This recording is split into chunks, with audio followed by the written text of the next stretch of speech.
My name is Chris Donnelly. I'm an assistant professor in the Department of Neurobiology in the University of Pittsburgh School of Medicine, and I am a member of the Live Like Lou Center for ALS Research. I run the lab that is involved in understanding essentially why ALS happens and how to stop it. The reason that it's so difficult to find a cure is very simply because we don't know what causes it. And if you look at the patients that have it, we know about 10% of patients, give or take, have some sort of genetic component, something in their DNA might, in their family history or in their DNA might actually contribute to the disease. But for the most part, 90% of people have no family history and no known cause, no genetic cause. So it's sort of like, how do you fight the enemy that you don't know? And that's really why it's so complicated. It's just figuring out why it happens. I think if we can figure out if there is a single cause or if there are multiple causes that lead to it, we can then stop those individual causes as they occur. When I was 15 years old, I had to read a book called Tuesdays with Maury, and it was a requirement for school. And at the time, ALS, they didn't really know. This was in the, I guess, like late 90s.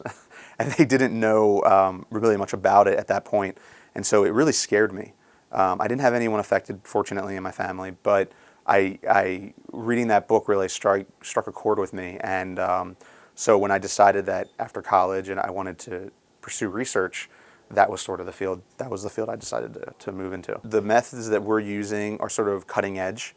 There are other people, I should say, around the world that are using similar methods, but the reason that what we're doing, I think, is so critical and different than most people is because we're essentially taking cells from patients, taking skin or blood, and we're turning those cells into what we call induced pluripotent stem cells, or iPSCs. And these iPSCs, essentially, we've tricked these skin cells into thinking that they're going through development again. And what we can do is now make neurons that are affected in the disease, or neurons in the brain or in the spinal cord or any other type of cell, sort of essentially any type of cell in the body. So we can essentially, for the first time in essentially human history, look at a live human neuron, but we can do it specifically from patients that have the disease.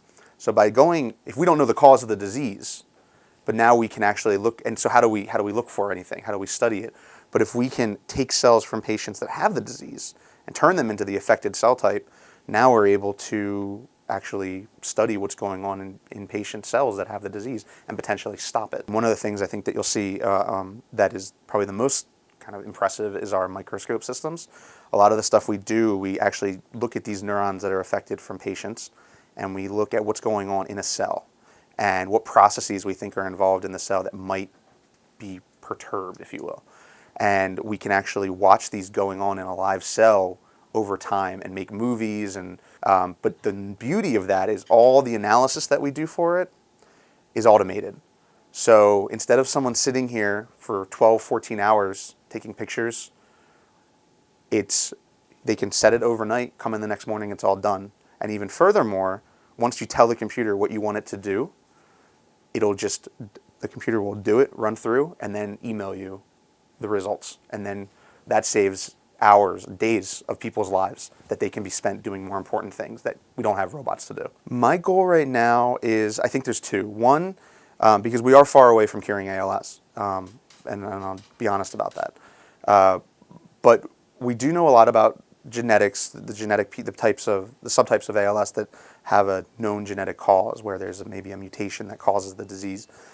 My goal right now is to do two things.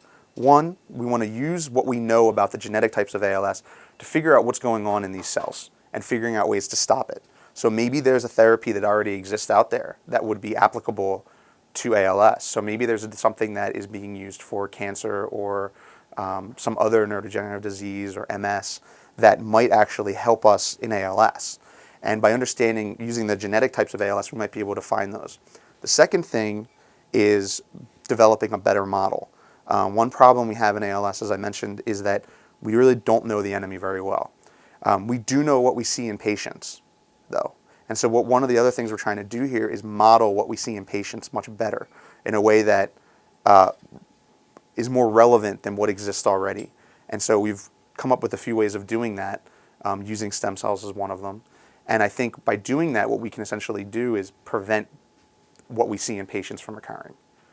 So They're my two kind of goals. One, find these pathways that we can stop, and two, develop a better model that we can use to screen for drugs as well. So if we can make ALS a chronic disease, or we can make it something like cancer where, yeah, we might not have a cure for it, but we can treat it, or we can extend the life expectancy within the next 5 to 10 years, that would be the immediate goal. And then the long-term goal is obviously to cure it.